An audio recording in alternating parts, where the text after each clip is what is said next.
Mesdames et messieurs, bonjour. Alors, ça fait un petit bout que j'avais plus fait de vidéo. La dernière vidéo, je pense qu'elle remontait à 2025, dans laquelle j'avais annoncé une guerre contre l'Iran.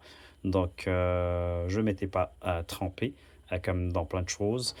Pour ceux qui me connaissent, je suis un diplômé en géopolitique et puis je crois en la géographie et en l'histoire et en fait que les choses se répètent parce que la base c'est la géographie. Comment on ne peut pas changer la géographie, hein, de façon générale, mais les histoires se répètent. Alors en 2025 j'avais annoncé qu'il y aurait une guerre, en 2026 contre l'Iran, et on va développer, puis je vais vous dire c'est quoi mes prédictions pour les prochaines semaines et pour les prochains mois. Alors, on va détailler ça comment, on va tout simplement discuter de ça comment. On va parler de la géopolitique, de la représentation, qui est une géopolitique dont on va parler qui n'est pas, qui est pas très nommée, même dans les vulgarisations, ni par les spécialistes de la géopolitique. Puis on va parler bien entendu de la géopolitique sans pas parler ça de l'eschatologie. Et on va voir qu'est-ce qu'il y aurait derrière cette eschatologie. Bien entendu, géopolitique, bien entendu le sujet Iran, Israël, États-Unis, la guerre. Alors, géopolitique de la représentation, j'en ai parlé dans certaines de mes vidéos, c'est quoi? C'est ce que vous pensez ou que ce l'autre pense est la vérité. On s'en fout de la vérité en tant que telle même, ça n'a aucune importance. Ce qui est important, c'est que ce que l'autre pense comme étant la vérité, ou ce que vous pensez comme étant la vérité. Et c'est à travers de cette analyse-là qu'on peut faire une analyse, surtout si elle est appliquée à de la géopolitique. C'est-à-dire, vous avez des sionistes messianiques qui pensent que tout le Moyen-Orient leur appartient. Donc, vous pensez que c'est de la connerie, je le pense aussi, mais ça n'a aucune importance. Eux, ils le pensent, puis ils sont en action pour. Et ça fait que ça devient une réalité pour le monde. Donc, on va commencer par ce prisme-là. Alors, je l'avais mentionné, c'est un secret pour personne, pour ceux qui suivent un tout petit peu les vidéos des rabbins messianiques. Ils avaient annoncé la venue de Cristiano Ronaldo pour la blague, ou du Mashiach, de Messi, ou Diego Armando Maradona, on ne sait pas là, mais en tous les cas. Euh, Ils avaient annoncé ça pour 2026 et c'est pas que ça tombe du ciel, c'est qu'ils y travaillent. Il y a Benjamin Netanyahu qui le pense et donc il pousse ce calendrier-là. Bien sûr, si le Messie ne vient pas, puis bien sûr qu'il ne viendra pas. S'il vient, ça va être un entubeur très certainement. Mais de toute façon, il y a il y a la halakha, si je prononce correctement, ou dans la religion juive, c'est-à-dire la dialectique. Et de toute façon, si c'est pas là, s'il vient pas là, bah, ils trouveront quelque chose dans le texte pour dire ouais, on s'est trompé d'année, donc ça va être pour l'année prochaine. Mais ce qui est annoncé, c'est que leur Cristiano Ronaldo, le Mashiach, viendrait en avril 2026. Cela veut dire quoi? Vous me direz, mais c'est quoi ça? C'est quoi en lien avec la géopolitique? Eux, ils annoncent ça pour Pessah, donc c'est-à-dire au mois d'avril, certains pour début, certains pour fin, mais en tout le cas. Donc ça veut dire quoi? Ça veut dire qu'il faut qu'Israël gagne pour que le match puisse continuer le reste, c'est-à-dire combattre Gog et Magog, qui est pour eux, à chaque fois dit c'est la Russie, parfois dit c'est la Turquie et l'Égypte. Bref, alors je pense, la majorité pense, ils pensent que c'est l'Égypte et la Turquie. Donc il faut que l'Iran soit battu. Donc pour qu'elle soit battue, il faut une bombe nucléaire ou un raz-de-marée de tapis de bombes. Donc je pense qu'ils vont faire le maximum pour terminer la guerre en fin mars pour que le Mashiach arrive. Et à ce moment-là, les États-Unis, je pense, selon ces scénarios, doivent se désengager des pays du Golfe. Donc en fait, ça pourrait être aussi une autre théorie qu'on pourrait dire. On pourrait aussi faire en sorte que l'Iran, que les États-Unis soient dégagés du Golfe. Donc ça se peut aussi que l'Iran, sans trop symboliquement qu'elle ait gagné, mais il se peut que l'Iran aussi, pour les gens du Moyen-Orient, pour nous, je veux dire, parce qu'on est d'origine d'Afrique du Nord ou du Moyen-Orient, bah, ça serait que l'Iran ait gagné, mais pour le narratif, on va dire, américain, ce serait impossible, ou occidental, ça serait un peu difficile à blairer, mais à avouer. Et donc, on dirait que ça serait l'Iran qui ait gagné, puis on demanderait aux États-Unis de quitter le Moyen-Orient. Pourquoi je dis ça? Parce que dans les discours des rabbins, bah, ça serait que le Mashiach va faire la guerre tout seul avec Israël, à l'Égypte et à la Turquie sans l'aide des États-Unis. Et voilà. Donc vous avez des scénarios. On se rappelle, fin mars, donc on y est bientôt, avril, quelque chose peut se passer d'assez grand. Donc ils vont pousser au maximum pour terminer cette guerre, soit en nucléaire, soit en faisant battre les États-Unis, peu importe. Il faut que la guerre s'arrête. Ça, c'est ce qu'ils veulent. Est-ce que ça va être les réalités? C'est une autre chose, on s'entend bien. Euh, donc ça, c'est le premier. Surveiller, surveiller, surveiller, surveiller cette fin de mars et le début du mois d'avril. Et si vous voyez rien au mois d'avril, ben, au mois d'avril, moi personnellement, je pense que la guerre va continuer. Je pense que la guerre va continuer. De toute façon, euh, comme je l'ai dit, puis je vais le dire à la fin, mais on a parlé de la géopolitique, de la représentation. Ces gens-là, ils pensent comme ça. Est-ce que ça va arriver ou pas arriver, c'est toute une autre histoire. Euh, Deuxième chose, donc admettons, que c'est lunatics, comme les appelle, euh, comme appellent les autres Donald Trump, mais qui soient manipulés. Admettons, vous avez aussi les évangéliques aux États-Unis qui soient manipulés, hein, puis qu'on les utilise pour ça. Tu sais, admettons qu'il y ait quelqu'un qui est athée, puis il ne croit pas, il dit c'est de la connerie, c'est pas possible. Ou bien, vous savez, derrière l'irrationnel est toujours un rationnel, ou il y a différents types de pensées. Ok, on les explore.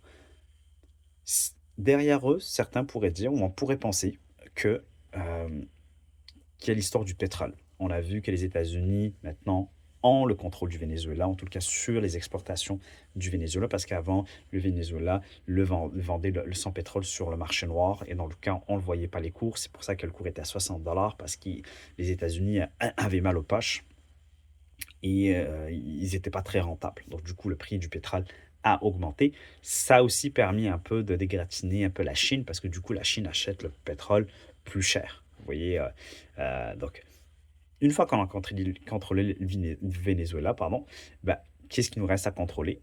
Le Moyen-Orient, qui est un gros fournisseur de la Chine. Donc il y a ça aussi qui peut en découler. Et ça voudrait dire quoi? Il ne faut pas de pays au Moyen-Orient, il faut détruire toutes les infrastructures gazières, pétrolières, pour que la Chine ne puisse pas avoir du pétrole. Donc c'est ce qui se passe, hein. Ils ont frappé les installations gazières iraniennes, puis Trump dit qu'il n'était pas au courant. J'y crois absolument pas. Mais ça, c'est une autre théorie qui fait que une fois que la guerre se terminera jamais, puis que où se termine une fois que toutes les installations gazières seront décimées, où on sera sûr que ça prendra 10 à 15 à 20 ans pour pouvoir les réparer. euh, Qu'est-ce qu'il y aura après, à votre avis? Je vous laisse imaginer. Ça va être la guerre contre la Russie. Pourquoi? Une grosse, grosse, grosse guerre contre la Russie. Pourquoi? Parce que la Russie fournit la Chine. Alors, je ne sais pas comment est-ce qu'ils vont s'y prendre, mais il y a une porte-parole de l'armée israélienne qui a mentionné qu'en gros, elle a insinué que les Israéliens avaient le contrôle des caméras en Russie, puis qu'ils pouvaient faire la même chose qu'avec Khamenei, sans sous-entendu qu'à Poutine. Les gens étaient choqués, je ne sais pas pourquoi les gens sont choqués, c'est très connu, les compagnies israéliennes, puis j'en ai parlé, qui empêche de faire la paix, c'est qu'à chaque fois, il y a des compagnies israéliennes qui arrivent aux politiques israéliennes, puis nous, on a la solution pour vous. Et puis c'est connu, les Israéliennes, que ce soit au 911 pour l'Amérique du Nord, par exemple, tout ce qui est télécommunication, tout ce qui est caméra, c'est super connu, il n'y a rien de nouveau là. Et ceux qui ne connaissent pas, ils sont offusqués, mais en tout cas, en fait, ce qui se passe, c'est que les Russes, dans certaines caméras privées ou même publiques, ils utilisent peut-être un ancien réseau d'une compagnie israélienne. J'ai pas vérifié l'information, mais ça a l'air qu'ils ont switché de réseau, en tout cas pour pour tout ce qui est réseau public. Alors, maintenant, vous avez du coup deux courants qui se, ou deux idées hein, qui se rejoignent un tout petit peu. Pourquoi? Euh, Pourquoi c'est très intéressant? Parce que si on prend du coup des rationnels qui pensent que c'est une histoire de pétrole, puis qui penseraient ça, puis utiliseraient hein, les fous religieux, bah, peut-être qu'ils vont faire changer les rabbins leur idée, puis en disant que ça va être la Russie. Alors, il y a Cheikh Imran, qui est un eschatologique musulman, qui est le premier, en tout cas à ma connaissance, qui a parlé de la Pax Judaïca, en disant que ça va être Israël qui va gouverner. mais c'est pas parce que lui qui l'a dit que moi je l'ai pas pris du côté eschatologique, parce que moi du côté eschatologique, les rabbins pensent que ça va être l'Égypte et la Turquie. Mais si on regarde l'autre côté un peu plus à pétrole et Chine, ben, c'est sûr que que la prochaine cible, logiquement, c'est la Russie. Alors, peut-être qu'on va relire les textes aux rabbins, puis ils vont se dire, oh, c'est pas la Russie, c'est l'Égypte. C'est pas la Russie, c'est pas la Turquie et l'Égypte, c'est la Russie. C'est fort probable. Peut-être que, vous savez, en Syrie, il y a il y a une base russe. Il y a des intérêts aussi russes. Il peut y avoir des assassinats, hein. Donc, ça se peut qu'il y ait une convergence de deux visions ou de deux volontés. Maintenant, comme je le dis, euh, moi, là, ce que je pense de ce conflit-là, ou en tout cas du Moyen-Orient, c'est que je pense pas qu'Israël, je l'avais dit, puis je l'ai mentionné, Israël n'existera pas. Et certainement, il y aura plus d'Israël. C'est pas un souhait. Bien sûr, je souhaite que la Palestine reprenne tous ses terrains de 1900 avant le mandat britannique, avec les différentes religions, juives, chrétiennes, avec toute sa diversité, musulmane dans toute sa diversité. C'est pas ça la problématique, mais le Moyen-Orient, c'est pas pour des États statiques.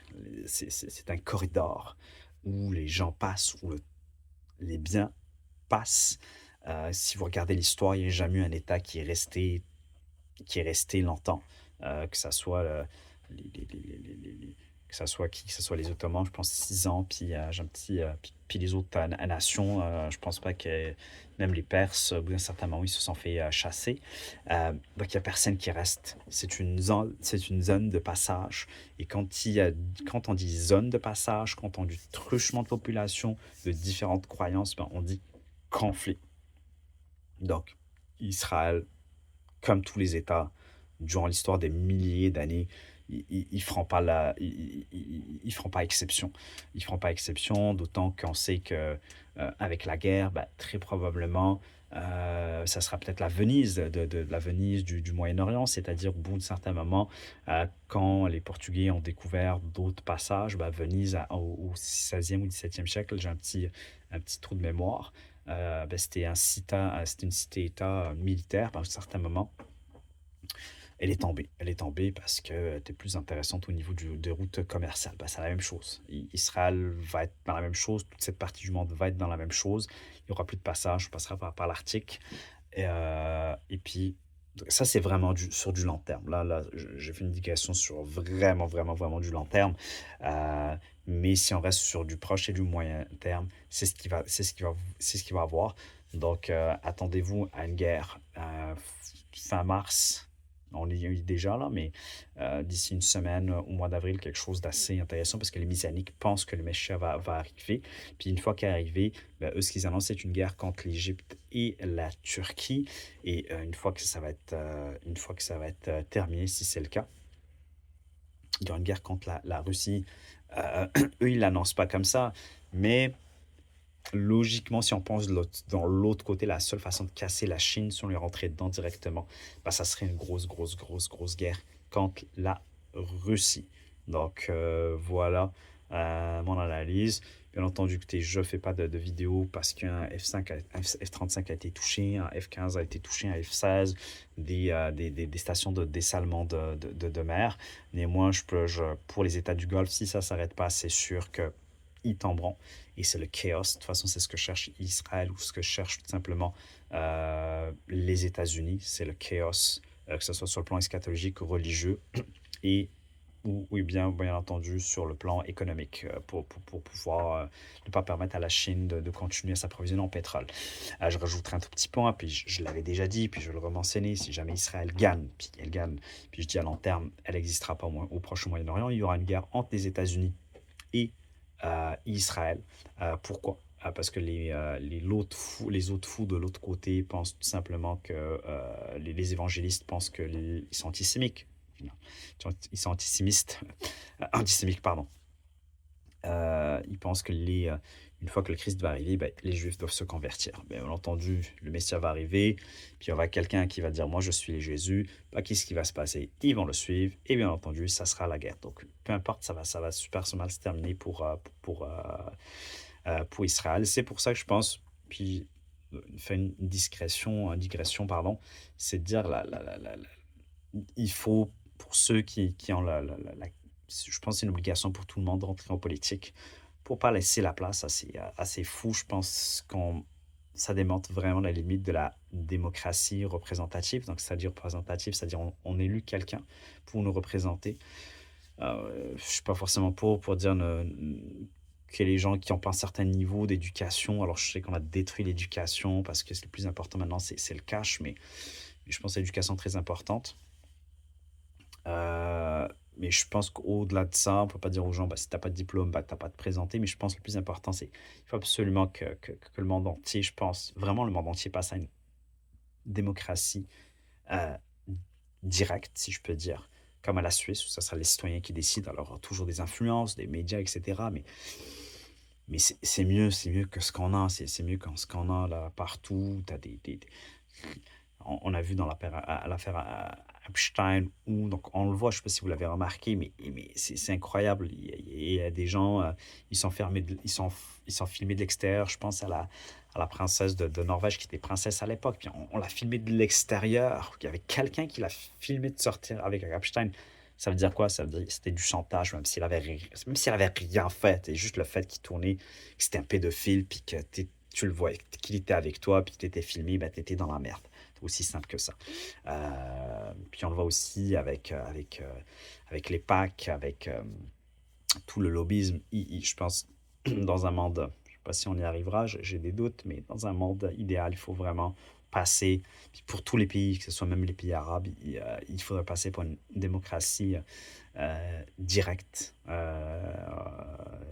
Directe. Alors, certains me diraient que les pays arabes sont pas encore prêts. Peut-être qu'il y aura d'arriver des islamistes qui, à mon avis, sont aussi formés par les CIA, puis par les services, par le Mossad, puis par les services occidentaux, mais c'est un autre sujet.